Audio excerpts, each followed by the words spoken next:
Well, Stefano, how has Murray tourism changed in the past 20 years since you started there?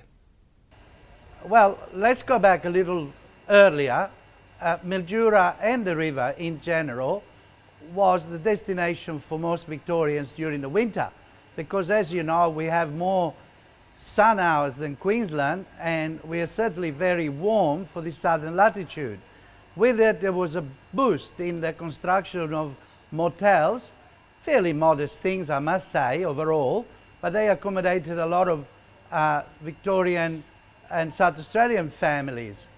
Then I think that with the advent of tourism to more exotic destinations in Asia and even to the Pacific, Mildura and the river lost some of their appeal. And I guess we've had to struggle quite hard to get people to come back to our neck of the wood. And I guess that in current days, in current times, we are finding that people come particularly for houseboat holidays, nature holidays, and food and wine.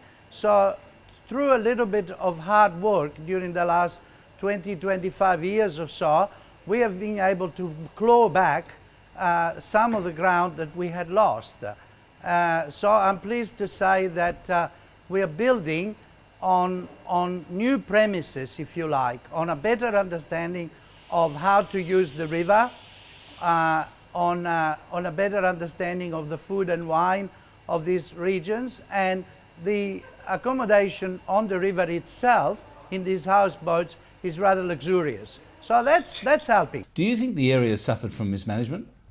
I think so. I think that like many regional parts of Australia, which have indeed an awful lot to offer, regardless of what your yardstick is, I think we missed the boat because particularly local government didn't have the vision, the wherewithal, the understanding that a degree of sophistication is necessary if you want to develop a proper tourism and hospitality industry.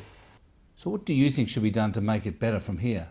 I think that local government ought to be, among others, local government should be very preoccupied with going out there and pushing the idea, the suggestion that regional life is very attractive, that we have a lot to offer, that our housing is very cheap, that we desperately need skilled people in a multitude of areas of economic endeavour, and they ought to push and push and push. For example, about 2 years ago, we had investors quite happy to invest in a Mildura casino. Now, regardless of what you think of casinos from a, if you like, a moral, personal point of view, there is no doubt that they do generate a lot of employment. Now, we got caught with a council that was lame, did not go after this $400 or $500 million that would have been required to build the casino, and we got trapped by a national party which got blackmailed by the current operators of poker machines, so vested interest, if you like, and they said, we will not vote for your local member if you grant a second casino license. Well, this kind of self-interest, political interference, and bureaucratic laissez-faireism, if I can use a term like that, are really hindering the development of Mildura, but also of an awful lot of other regional areas which have assets, human and geographical, to really create alternative employment and lots of tourism in Australia. We're also hearing a lot of unhappy stories from around the area, particularly in the Goulburn Valley where fruit production has been cut back. Is that affecting Mildura as well? Mildura is constantly being affected by the high dollar, and you're often on television talking about it, and you well know that with the high dollar it's very difficult to export Australian goods, and Australian agriculture is not exempt from that. We are table grape producers, we are wine producers, we are citrus producers. You would understand that the high dollar doesn't serve us very well at all. But we have become resilient because this is not news to us. Mildura has gone through the ringer so many times that I think what has survived has become quite competitive and so on. What is fair to say is that those large enterprises, the one in Shepparton you're talking about, said that it is that they have to close. They cannot compete, and I don't think they are responding, in my view, and I'm no expert, but it can only be anecdotal. What I say is only based on my impressions. There is no understanding that the world requires sophisticated products.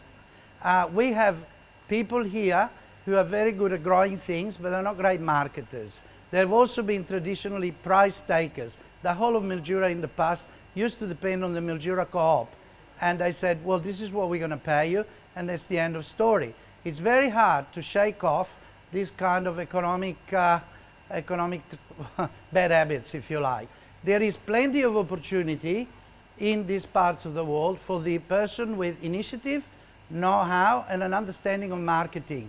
Because we are, despite the fact that it sounds like a cliche, we are relatively green. We have got good sun, we got cheap water at the moment. I mean, water prices do change from time to time, but generally speaking, it's just another cost, isn't it? You have to be creative. So what are you doing these days, Stefano? Are you just making preserves and beer? I took over my father-in-law's brewery, the Mildura Brewery, which is a classic example of thinking laterally. It was a large abandoned cinema, which we own. It came with the Grand Hotel at the time of purchase, and we have turned it into quite a significantly large brewery, and we make beers with a regional flavor. Now, I still have a finger in the restaurant and in the pub here at the brewery, in the preserves, in the cafe and wine. I have quite a successful wine label with Cellarmasters Wines in the Woolworth Group. But I'm now devoting the next chunk of my life, my retirement, if you like, to the development of this brewery, which is a jewel in regional Victoria. We have invested here something like $8 million, which is a sign of faith in the region and belief that regional areas with the right product can hold their chin up anywhere and be successful.